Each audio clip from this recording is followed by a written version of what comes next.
মমতা বন্দ্যোপাধ্যায় বারবার দুধেল গাইদেরকে সন্তুষ্ট করবার জন্য একটা বার্তা পৌঁছে দেন। আমি জানি না এই বার্তাটার মানে কি। মমতা বন্দ্যোপাধ্যায় জুমলা বলছেন। কাদের বলছেন?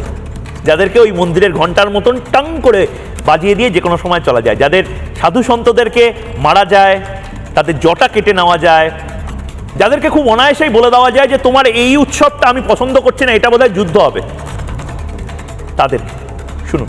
শান্তি বজায় রাখুন, দয়া করে দাঙ্গা করে অশান্তি করবার চেষ্টা করবেন না। It is your game plan. এবং দাঙ্গা করে কেউ কোনোদিন কিছু করতে পারেনি এবং পারবেও না। আমরা রামকৃষ্ণকে মানবো, জুমলা পার্টিকে মানবো না। আমরা স্বামী বিবেকানন্দ মানবো, জুমলা পার্টিকে মানবো না।